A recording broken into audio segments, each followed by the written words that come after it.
Hello viewers, welcome back to my channel. Thumbnail আর title দেখে তো বুঝেই গেছেন আজকে আমি কোন গাছের ভিডিও করছি। ভিডিওটি প্রথম থেকে শেষ পর্যন্ত মন দিয়ে দেখুন। এই গাছগুলি আমার প্লুমেরিয়া পুডিকা অর্থাৎ নাগচাঁপা বা নাগচম্পা ফুলের গাছ। এই দুটি গাছই আমার কাটিং থেকে তৈরি গাছ।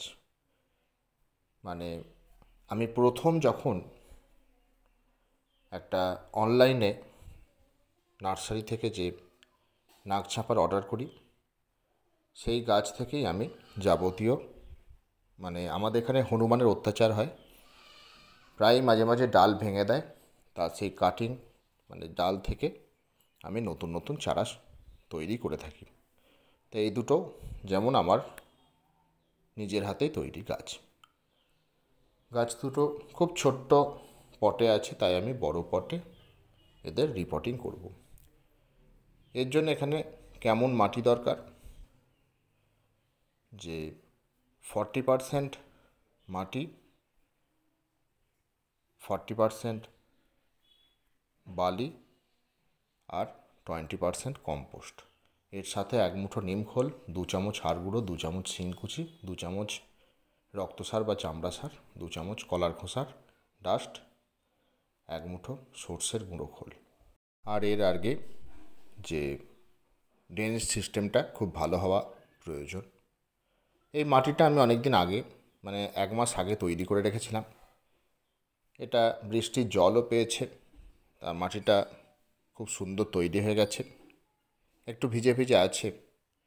তা যাই হোক, এই মাটিতে আমি বসাবো। এক হাতে ভিডিও করছি, ভিডিওটা করতে খুব অসুবিধা হচ্ছে আমার। একটু দয়া করে আপনারা বুঝে নেবেন, দেখে নেবেন। আমার অসুবিধা হচ্ছে কারণ ক্যামেরা ধরার কেউ নেই। তা এইবার এই যে পট থেকে দেখুন আমি গাছটা বের করে নিচ্ছি, এখানে বসাবো। এই দেখুন কিরাম রুট হয়ে গেছে।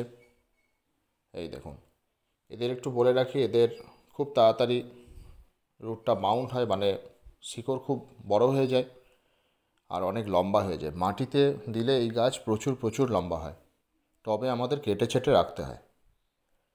তা এইবার দেখুন, এই যে রুটগুলো এই নিচের রুটগুলো কেটে দিতে হবে। নতুন বাগানিরা খুব ভালো করে দেখুন। আপনারা হয়তো ভয়ে যে গাছ মরে যাওয়ার ভয়ে এই রুটগুলো কাটবেন না, একদমই না। এই ধারণা থেকে বেরিয়ে আসুন। নিচের রুটগুলো আপনারা অবশ্যই এইভাবে কেটে দেবেন রিপোর্টিংয়ের সময়। আমি দেখুন আস্তে আস্তে এই রুটগুলো কেটে দিচ্ছি। খুব ভালো করে দেখুন, হাতে ধরে আমি শেখাই। নতুনদের আমি হাতে ধরে শেখাই, সেই জন্য ভিডিও বড় হয়। অনেকে আছেন বড় ভিডিও পছন্দ করেন না। আমার চ্যানেলে নিয়মিত কিছু দর্শক আছেন যারা আমার ভিডিও দেখতে ভালোবাসেন, কিছু শিখতে চান, তাদের জন্যই আমি বড় ভিডিও করি। তা দেখুন, এই গাছটা এবার আমি ঠিক মিডিল বরাবর এখানটা মাটিটা সরিয়ে নিয়েছি, ঠিক বসিয়ে নেব। প্রথমেই আমি বলেছি যে এক হাতে ভিডিও করছি আর এক হাতে পটিং করছি, তাই একটু দেখাতে অসুবিধা হচ্ছে আমার, তাই যতটা সম্ভব আমি দেখাচ্ছি।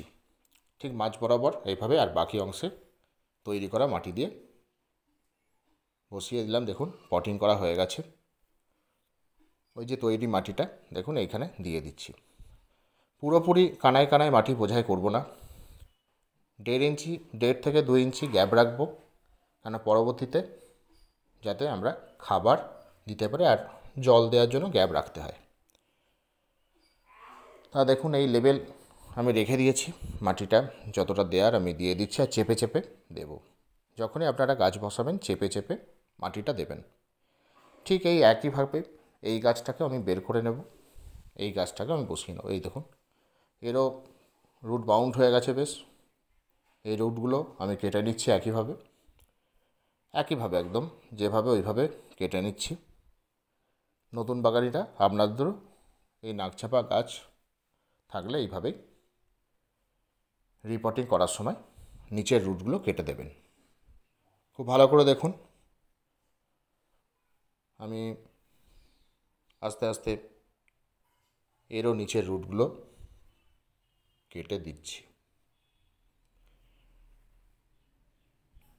আপনাদের যে এই যে রুট যে কাটছেন, যদি আপনাদের মনে হয় যে শিকড়ের ক্ষতি হতে পারে, তাহলে আপনারা এক কাজ করতে পারেন, যে স্যাপ ফাঙ্গিসাইডের যে জল, সেই জলে একটু চুবিয়ে রেখে তারপরে আপনারা এইভাবে বসিয়ে দেবেন। এটা করতে পারেন আপনারা। তা দেখুন, ঠিক এটাকেও মিডিল বরাবর বসিয়ে দিলাম। তো এটাও পটিং আমার কমপ্লিট। বাকি অংশে আমি এরম যে তৈরি করা মাটি দিয়ে দিচ্ছি, ভালো করে চেপে চেপে। দেখুন, এই দেখুন দিয়ে দিচ্ছি আমি। এইভাবেই দেখতে দেখতে আমার গাছ দুটো পটিং করা হয়ে গেল। এই দেখুন, চেপে চেপে এইভাবে দিতে হবে। বা আপনারা করতে পারেন কি, এই যে বসানো হয়ে গেল, আপনারা এটাও করতে পারেন পটিং করার পরে যে স্যাপ ফাঙ্গিসাইড গোলা জল, সেই জলটা আপনারা মাটিতে দিয়ে দিতে পারেন। তা একটু বলে রাখি যে পটিং করার পরে মানে যে ভরপুর জল দিয়ে দেবেন আপনারা, কিন্তু আমার এই মাটিটা যেহেতু বাইরে তৈরি করা ছিল, বৃষ্টির জল পেয়েছে, তাই মাটিটা ভিজে আছে, তাই আমি এখন আর জল দেব না। আপনারা পটিং করে গাছ পটিং করবেন যখন, তখন জল দিয়ে দেবেন, এটা খেয়াল রাখবেন। আর যেটা বললাম ফাঙ্গিসাইডের জল, ওটা দিয়ে দেবেন, তাহলে রুটে কোনো ফাঙ্গাস লাগবে না। আর একবার পাতাতে ফাঙ্গিসাইড স্প্রে করে দেবেন। স্যাপ ফাঙ্গিসাইড নিতে পারেন, 1 থেকে 1.5 গ্রাম 1 লিটার জলে গুলে ভালো করে ঝাঁকিয়ে পাতাতে স্প্রে করে দেবেন। কারণ এই গাছের একটু ফাঙ্গাস লেগে যাওয়ার টেন্ডেন্সি থাকে,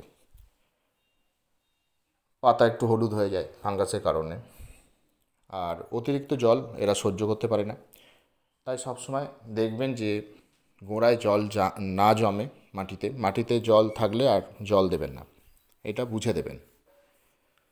ফুল সানলাইটের গাছ, রোদ খুব ভালোবাসে এরা।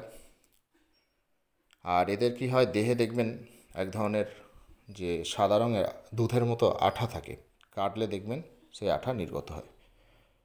আর এরা মানে চট করে জলের অভাবে মরে যায় না। এদের যে কাণ্ড ধরুন, দেখা যাচ্ছে যে আপনি একটা কাটিং করে এনেছেন এর কাণ্ড, মোট কথা 4-5 দিন পরেও আপনি যদি বসান বাড়িতে বা মাটিতে, তখনও কিন্তু এরা বেঁচে থাকে। আর পাতাগুলো তো দেখছেন সাপের ফণার মতো, মানে যে নাগের মতো, সেই জন্য একে নাক চাপা বলা হচ্ছে। এই তো ফুল স্ক্রিনে দেখুন এরকম ফুল হয়, খুব সুন্দর দেখতে লাগে। আমার তো খুব ভালো লাগে দেখতে। আচ্ছা, এইবার কি করা হবে, ঠিক যে 10 দিন পর থেকে আমরা কি করব, খুব পাতলা করে সর্ষের খোল পচা জল দেব। আর তার এই সর্ষের খোল আমরা 15 দিন অন্তর দেব। আচ্ছা, পরের মাসে আমরা কি করব, মানে ডিএপি দানা দেব। এটা 10 ইঞ্চি 10টা দানা ডিএপি এরম কিনারা দিয়ে ছড়িয়ে দেবো।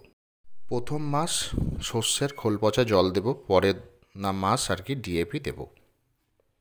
তারপর থেকে 1 সপ্তাহ অন্তর করে যে কলার খোসা আর পেঁয়াজের খোসা ভিজে জল আমরা মাটিতে প্রয়োগ করব।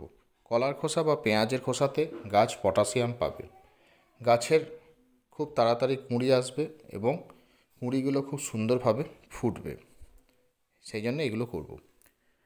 আর যে 1 মাস অন্তর করে যে মিশ্র জৈব সার আমরা মাটিতে দিয়ে দেব, এখানে থাকবে ভার্মি কম্পোস্ট, শস্যের গুঁড়ো খোল, নিম খোল, হাড় গুঁড়ো, শিংকুচি, রক্তসার বা চামড়া সার, কলার খোসার ডাস্ট, এইগুলো আমরা দেব। তাহলে যাবতীয় এই খাবারগুলোই আমরা দেব। আর রোগ পোকা বলতে কি, যে মিলিবাগের আক্রমণ হয়, সেই জন্য আমরা যে একতারা 1 গ্রাম 1 লিটার জলে গুলে ভালো করে ঝাঁকিয়ে পাতাতে স্প্রে করে দেবো।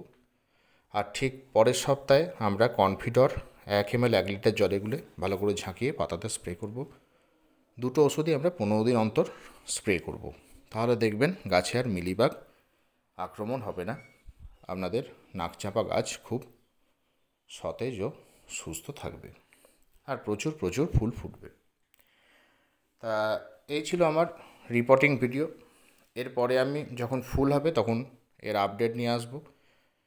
আজকে এ পর্যন্তই। যদি ভিডিওটি ভালো লেগে থাকে অবশ্যই লাইক করুন, বন্ধুদের সাথে ভিডিওটি বেশি পরিমাণে শেয়ার করুন, কিছু জানতে আমায় অবশ্যই কমেন্ট করুন। আর যারা চ্যানেলে নতুন তারা চ্যানেলটি সাবস্ক্রাইব করে পাশে থাকা বেল আইকন প্রেস করে দিন, যাতে সবার আগে নোটিফিকেশান আপনার ফোনে পৌঁছে যায়। Thank you.